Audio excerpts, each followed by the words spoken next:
Hey everyone, let's take a look at the in-text citation and works cited page along with the academic format for the essay. Now, when you get through, your essay should look like this, double-spaced, academic research font, 12 font Times New Roman. Your works cited page will be on a separate page behind your document like this. It's all one document. Works cited spaced into the center. Alphabetical order, no extra spaces between entries, no extra spaces between paragraphs. And so let's just take a look at that quickly here. Okay, remember if you're seeing extra spaces, you can click on your spacing up here and it will say right here, add, remove. And you want to remove the space so that you don't have extra spaces. You want it to look like all one document, not separate paragraphs. Microsoft Word will throw an extra space in between those. It is one of their wonderful features that we have to get rid of when doing academic work. The other thing we're going to look at is the citations for MLA. So first off, remember that your citations are part of the sentence. So the citation falls before the end mark, period, question mark, exclamation point. With this one, you're going to see that it lines up. Let me see if I can kind of highlight that for us a little bit. Oh, that didn't work well. There we go. You're going to see that this is identical to what is on your page down here. So if I go down here and I'll look, it's going to be identical. Exact same wording, exact capital letters, quote marks around it. The quote marks are telling me this is an article or a section inside of something. In this case, it looks like it's a web page. So it's a section on the web page, not the title of the web page, probably. And you'll see that that number 1 is there. And you'll see it in the next sentence too. This is telling me it's coming from the same source. If you had a real page number, it would be there. But this is a scrolling document, scrolling web page. So that's what the 1 indicates. Okay, then we have this next source, Proderio. Not sure I pronounced that right. See if I can help you kind of distinguish that a little bit. Okay.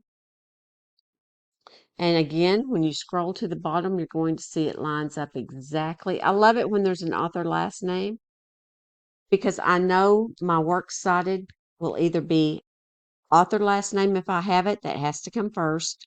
If I don't have the author last name, it moves to the title. And the title, again, will either be in the quote marks like this one or like the one below that, showing it's part of a bigger work.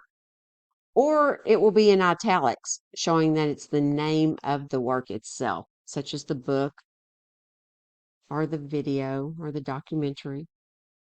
Okay, but my citations are going to match exactly. Now, the other citation I'm going to look for would be John and Amoako. Again, can't pronounce those. And here in the next paragraph, we're going to see John, and then we're going to see the other one as well. So want those to line up exactly. We don't want the reader to have to hunt. Look how nice, neat. Now let's say, for example, yours looks like this. Remember that you're going to switch this over to Times New Roman font. And then you'll have to remove those spaces. So go up here and remove spaces. Okay, remember that Microsoft will throw those in. I don't know about the Google Docs. I don't know if it's throwing that in there or OneDrive, but probably works pretty similar to that. You will get points off if those spaces are there because that is not an academic research essay format. So you want to make sure that those are removed. Let's quickly take a look at that PEE format. Put these back into black font for us.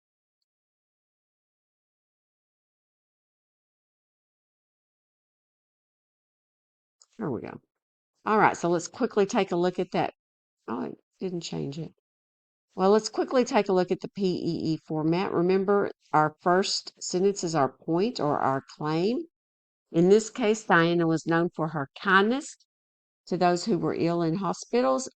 Everything in between that and the last sentence, our explanation, is going to prove our point or claim. So I should have direct research quotes with citations. I should have at least one, if not more. Okay. Give me those good examples. Remember, we aren't the expert, so you want to back that up with the expert testimony. In this case, Barbara Summerfield, the British Red Cross vice president at the time, stated about the princess's visits to a Red Cross adventure camp for children with disabilities. And then it gives the quote. Citation finished off with the period. We have another example. We have commentary right here on that, and then we have another example right here. Again, our other quote is right here that backs that claim up. And then we have our explanation right here at the end. And that's kind of a wraparound sentence. It can be a revelation, an aha, this is what it means. Or it could just be a restatement. In this case, look at your first sentence. Diana was known for her kindness to those who were ill in hospitals. Diana's willingness to embrace and comfort those suffering from terminal illnesses showed her genuine compassion and concern for others. So that wraparound to that topic sentence is there. What do you want the readers to remember? Again, topic sentence is our claim or our point here.